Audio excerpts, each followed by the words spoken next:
नूतन को हिंदी सिनेमा की talented actress में गिना जाता है। उनकी मां शोभना समर्थ भी एक्ट्रेस थी। नूतन की छोटी बहन तनुजा जो फेमस एक्ट्रेस होने के साथ साथ काजोल की मां भी हैं। नूतन ने छोटी सी उम्र में ही फिल्मों में काम करना शुरू कर दिया था। नूतन का निधन ब्रेस्ट कैंसर की वजह से 21 फरवरी 1991 को हो गया था। आपको जानकर हैरानी होगी, लेकिन नूतन को जानने वाले बताते हैं कि जब उन्हें अपनी बीमारी का पता चला था तो वह बहुत खुश थी और उन्होंने कहा था कि अब उन्हें जीवन से मुक्ति मिल जाएगी। नूतन की जर्नलिस्ट दोस्त ललिता ने फिल्म फेयर में उनकी जिंदगी से जुड़ी कई बातों को बताया था। उन्होंने बताया कि नूतन का झुकाव हमेशा आध्यात्म की तरफ था। उनकी मां शोभना ने बताया कि जब वह पैदा हुई थी तो शाम के 5 बजे से लेकर सुबह 6 बजे तक वह रोती रही थी। जब डॉक्टरों को दिखाया गया तो डॉक्टरों ने कहा कि कोई दिक्कत नहीं है। फिर एक ज्योतिषी ने बताया कि वह एक महान आत्मा है और वह धरती पर जन्म नहीं लेना चाहती थी। कुछ अधूरे काम पूरे करने हैं, इसलिए वह जन्मी है। वह बचपन से ही भजन लिखा करती थी। उनकी बहन तनुजा और मां शोभना ने बताया था कि नूतन की हथेलियों से और नाखूनों से हमेशा चंदन की तेल की महक आती थी। नूतन को 1990 में ब्रेस्ट कैंसर का पता चला था। पता चलने के बाद उन्होंने राहत की सांस लेते हुए अपनी मां से कहा कि अब मैं मुक्त हो गई हूं।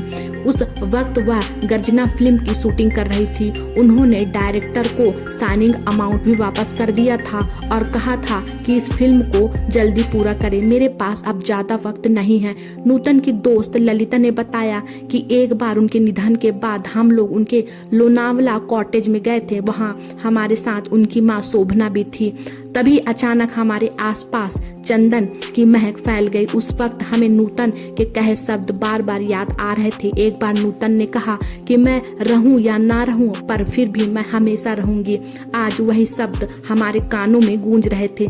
बेहद दर्द में नूतन के आखिरी दिन भी बीते थे। नूतन के आखिरी पलों की कहानी उनकी मां शोभना ने सुनाई थी। एक इंटरव्यू में उन्होंने कहा कि 21 फरवरी को मैं अस्पताल में नूतन के रूम के बाहर बैठी थी। मुझे रूम में नूतन के जोर जोर से चिल्लाने की आवाजें आ रही थी। जब तक मैं उन्हें देखने पहुंची तब तक वह दम तोड़ चुकी थी। नूतन और उनकी मां के बीच अनबन की खबरें भी उस समय काफी सुर्खियों में बनी हुई थी। नूतन को फिल्मों में लाने का श्रेय उनकी मां को ही दिया जाता है, लेकिन एक दौर ऐसा भी आया जब दोनों के रिश्ते में काफी उतार चढ़ाव आए। उनके रिश्ते बिगड़ गए। दरअसल नूतन ने अपनी मां पर उन पर कमाए गए पैसों का मनमाना खर्च करने और उनके मर्जी के बगैर इस्तेमाल करने का आरोप लगाया था। इसकी वजह से उन्होंने मां के खिलाफ कोर्ट में केस तक कर दिया था। इस वजह से दोनों ने 20 साल तक एक दूसरे से बातचीत नहीं की थी।